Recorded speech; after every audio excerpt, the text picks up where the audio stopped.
Shalom, bitches. My name is Myandis from Audio Only. This one is very short. Let us begin. Cast leader Bleeblob's face was contorted into what his people would call a scowl, and what humans in general would call fucking ugly. This being a step up from really ugly they normally would be classified as. What do you mean we haven't found any traces of that ship heading towards the core systems? He was speaking with one of the other cast leaders, Cleroy, who was in charge of surveillance and tracking. Normally, Bleeblob respected his compatriot for his tireless work in the service of their cause, but at the moment he was not exactly thrilled. They have to take a small clawful of routes. His ship is a strange barbaric hunk of junk, and I gave you our exact position we lost contact with. The figure on the screen blinked a few of its eyes and dropped its mandibles for a moment. This was the equivalent of a human shrug. And using this information, I have searched for him but found no sign. You are positive he did not go another way. You know her mission as well as I. You know her treacherous kin as well as I. She is heading to the capital. Where else would they be going? The cast leader once more blinked a set of his eyes and opened his mandibles. But I found a ship that matched this description recently. One of my surveillance teams noted it entering a black market station we've been watching. The only problem is it is heading away from the core, along the spinward direction. Bleeblob's mandibles twitched and quivered in a motion to indicate thinking. Would they try to take a different route to throw us off the trail? They must still head coreward to get to the capital. How far is it? Show me on the map. He looked at the map that popped up and quickly let one mandible wiggle to indicate a negative. One creature did not travel that distance in this short of time. It must simply be another of his kind. I'm afraid, guest leader, that we've lost your prey for the moment. Bleeblob let out an angry chittering and slammed a claw into his console. I have yet to fail in a task given to me by a matriarch cast leader. I will find him. Anger is unnecessary. You must be patient, as with hunting seychelles. They think themselves elusive until we snap. Bleeblob just glared at his screen. That ugly little creature left two of my eyes blind. The searing pain of his chemical weapon is not to be taken lightly. I don't want to wait as if hunting seychelles. Let me charge him like a brisk bull. I'll rip him apart with my claws. He seethed and chittered, his normally green hydrating mucus turning gray for a moment. If he is a brisk bull cast leader, he is the most cunning and intelligent one I have ever heard of. Bleeblob cut the feed angrily. He looked over at the security footage image he had placed on one wall of his ship's stateroom. Rearing back on his back legs for a moment, he cried out, You cannot hide from me forever!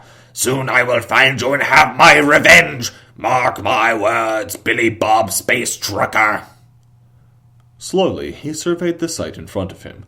The 5 spaceborgs were groaning and trying to recover from their various wounds. He looked between them as he stayed close to the one he'd hit with the throwing knife. Not going to give me any trouble now, are you? They began to open and close each hand as if trying to make the sound of one hand clapping. His translator informed him this was surrender. Good. You people got medics? Feel free to call one out, he said to the bleeding Borg. As it quickly began to grab at some sort of communicator, he looked over at Emily. Not bad, huh? She was looking over the creatures for a moment before glancing back at him. Interesting. Why did you attack the spaceborgs? Easy. They were bored. With her hood up and the screen in place, she realized he couldn't see her face, so she made her confusion clear. What? Look, this is a place of business, right? I exit my ship, I've got stupid fucking flickering lights and stains. All kinds of stains. Some of those were blood, I'm guessing. Who has a market set up with flickering lights and stains? Then I see these yokels here standing around with obviously high-powered weapons and targeting computers. Those are illegal, right? She nodded. Who the hell hires guards who get bored with their job while wielding gear like that? That isn't pacify a drunk patron gear. That's kill people gear. Am I wrong? Emily thought it over for a moment and looked at the wounded Feckish around her. They were known as a decently hardy and strong race, best known for ambushes and cutthroat raids, not guards. Of course, Billy Bob was apparently hardier and stronger if the fight was any indication. Sounds logical. Right, back on Earth, I knew this biker gang. Some badass fuckers rode with that crew. Now, for their bars, they didn't pick the best killer to be the bouncer. Killers get bored being guards, different type of people. They picked some guy who didn't get bored with his work and knew how to bust someone up, but keep him alive. And he wasn't packing a fucking machine gun. What is? It's a big gun just for killing lots of people. Now, if they moved in on someone's territory, well, then their skullcrackers made a presence for a while. He poked one of the groaning Borgs, who was clutching his head and whimpering. Did you guys just take over? Yes, 3 solar cycles ago we overthrew the space goblins who were running this place. Please don't hit me. Some space Borg you turned out to be. Billy Bob was slightly disappointed, but Emily was worried. Who hired you? The Borg groaned, and Billy Bob looked at Emily for a moment. She was about to ask him for help, but Billy Bob took it upon himself by giving the creature a gentle nudge with his boot. Hey, the lady is asking you a question. We were hired by Avelian. He ordered all ships that docked to be seized and the crews to be sent to holding until further notice. Stop hitting me! Billy Bob, we need to go, Emily said flatly, which caught his attention. As he looked back to her for a moment, he then had to quickly turn back as the doors past the security station hissed open. Fuck. Why'd I let him call for a medic? He mumbled as he looked at no less than 10 Borks, blue shields flickering as they aimed those nasty-looking weapons at him. There were also 2 much larger mechanical things behind them. Out in front of the regular Borks was a bigger one with a green-feathered headpiece of some sort, fancy-like. If things got ugly, Billy Bob made a note to kill him first. What? This ugly creature managed to subdue 5 of you with a cudgel. He also has a knife? The Bork clutching his arm said defensively. With my what? Billy Bob was asking. He means your stick, Emily offered. It's a baseball bat. Jesus, I need to teach you Xenos about sports. He shook his head for a moment. Captain, the creature is wrapped with explosives. One of the big mechanical things behind the other 10 reported. Must be a Borg in a fancy suit, then. That's right, and I'm not afraid to use them. So, like I said earlier, take me to your leader. Billy Bob had bluffed his way out of worse places.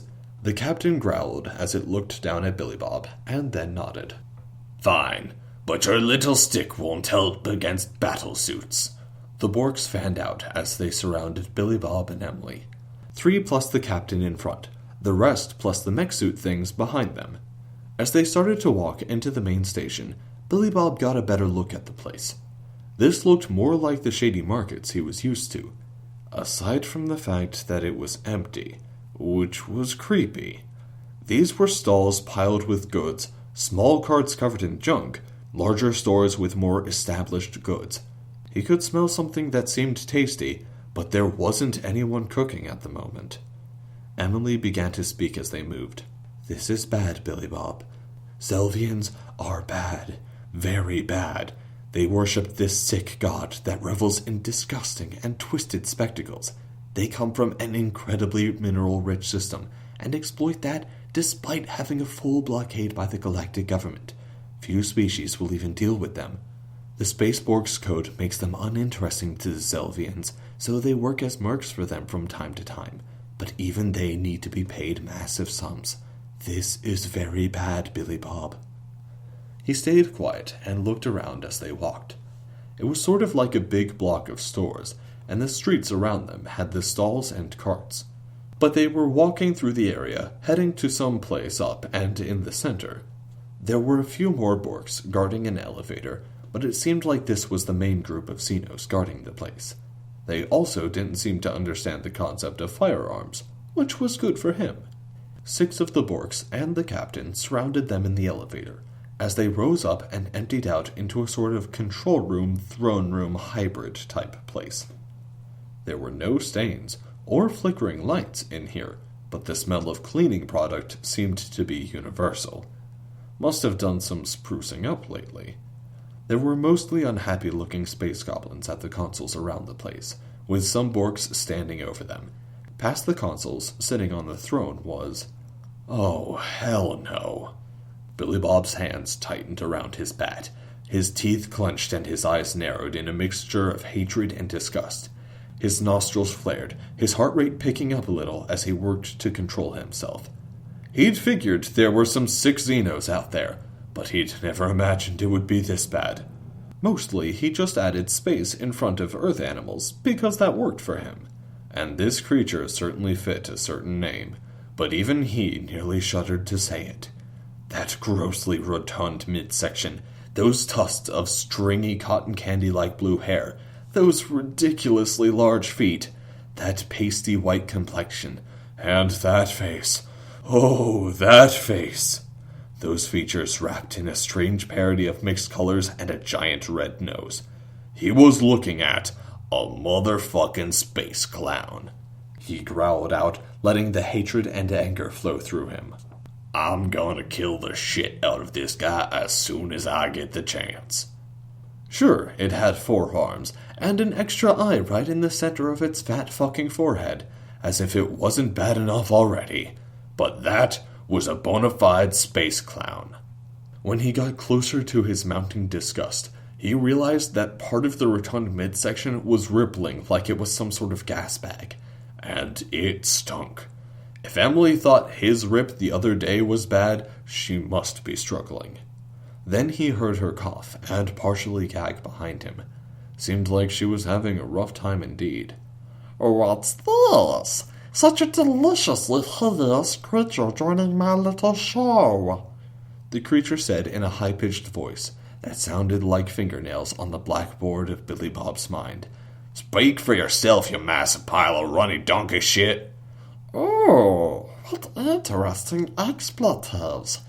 Yes. The Borks forced Billy Bob and Emily closer, as Billy Bob let a hand move down to his M1911. He wanted to end this, but the Borks would likely object.